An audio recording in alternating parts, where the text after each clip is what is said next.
What I want to do personally is change the narrative of let's try Filipino food to let's go have Filipino food. We built Askal and we built this space and we built the menu not to show off. For us, it's just, we believe that our food, our culture, our cuisine deserves this kind of respect, this sort of like fanciness, if you will. You're tuning in to Provisions, a hospitality podcast by God-given talent. And we want to represent Filipino food in a way where we deserve a seat at that table. You know, we've got Italian food down that way, we got French down that way, and Japanese. And they're all celebrated in these so quote-unquote fancy restaurants, these amazing fit-outs with nice plates and nice glassware, serving wine with it. Why can't we do that? This show's all about providing real hospitality insights from real hospitality people. And on this episode, we've got John Rivera from Askal in Melbourne CBD. So if you like what we're doing for Australia's hospo scene, consider subscribing. Your dad Filipino? Yes. Yeah, and cool. it's my mum, the Aussie. That's a unicorn, It is a unicorn. especially of our generation. Yes. Like it's yeah, I mean, I don't know what else to say. Yeah, it's like, That's the first thing people say is like, oh, that's different. Or they Yeah. assume like, oh, your mum's a Filipino. They actually just go straight to, where's your mum from? yeah. She's from Australia. Wait, what? Yeah, I bet. Yeah. So, So where's your dad from? Cagayan de Oro, Mindanao. Yeah, So, cool. How about yourself? I'm from Nueva Ecija, so up north, the other end of the country. Yeah. I really want to go down to Mindanao. Yes. Because one thing we like doing here is representing all the regions. And I don't know if you feel it, but like I feel Mindanao is an underrepresented region of the Philippines in terms of Yeah. food. So, you know, we have a few dishes here from Mindanao that hopefully shines a light on it. And, you know, with all the bad media, right, with like, you know, the insurgencies and over the years, it's like there's almost a fear to go to Mindanao, but it's not that bad. You know, it's not bad at all, actually. It's not. I went there during martial law. I felt so Yeah. safe. I felt safer there than I did in Manila. Yeah. Let's be honest though. Manila is like, you know, touch and go. Literally, because it's traffic. You're literally touching and going in your bloody clutch. But Yeah. yeah, I get what you mean. So I agree with you. Like it does get a bad press, and Yeah. I kind of like give you an example of a Mindanao dish. You've got So we do grilled prawns with alavar sauce. So that's from Sambuanga. yeah, But you know, the composition of it is really unique because it's very similar to something that you'd find from Indonesia or Malaysia because it's so close, right?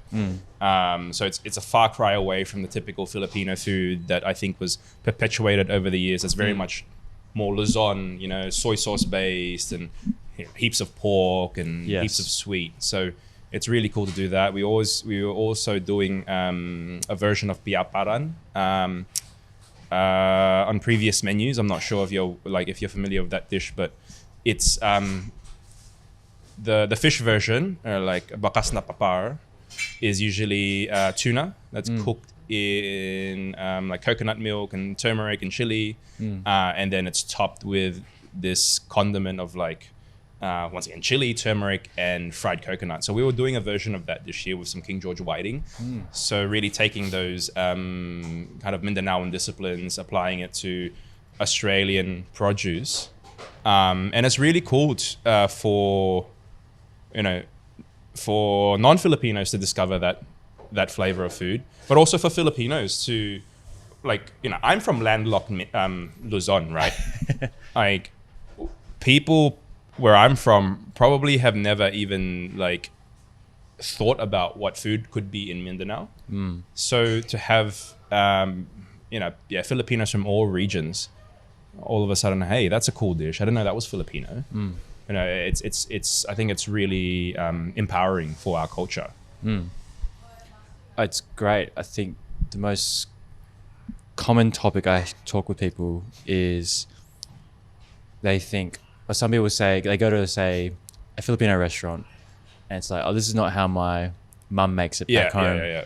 But then they have to have this realization that there's like 7,000 different islands and everyone's 100%. mum's going to make it differently. And 100%. Now I'm not your mum, you know. I mean, like, I think And I think, when, I don't know if Fred, when you spoke to Fred, shared the same sentiment, but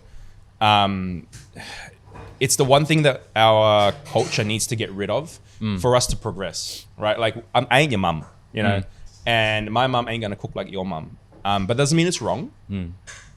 And I think it's really important to understand that my adobo is different to your adobo. My wife's for example, my wife's family is from Marinduque and Mindoro, so still Luzon, but they're in an island. Yeah.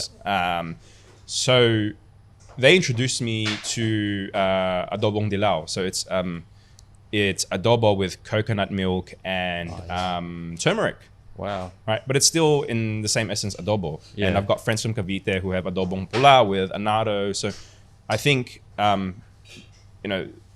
for our culture and our cuisine to move forward more meaningfully, we have to get rid of that kind of old school crab mentality mindsets of, that's not how my mum makes it, I can make this at home. All those kind of like internalized kind of aggressions.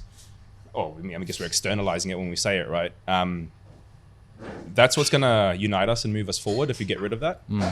So yeah, man, like the food that we make here isn't like how your mum makes it. And you almost don't want it to, right? Because like, why would you come eat out, right? Like, I think just be open-minded, enjoy it, and don't have this like, don't walk through the door of a Filipino restaurant wanting to hate it.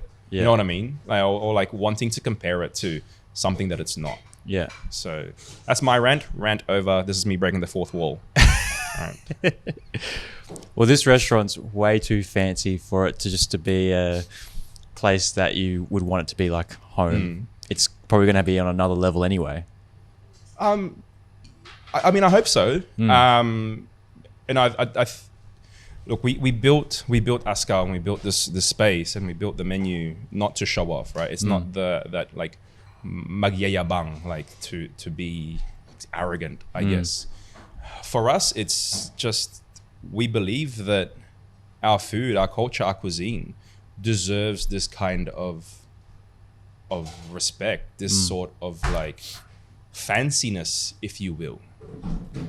Yes, a lot of our food and our culture is born from, I guess, the street or whatever. Like, a lot of our great food comes from the street, and it's quite humble.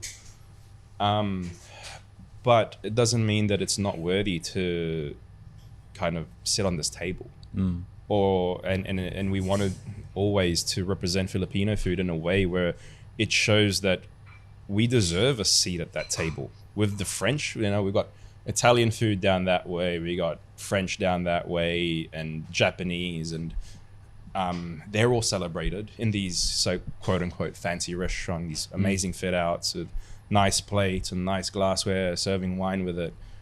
Why can't we do that? Right?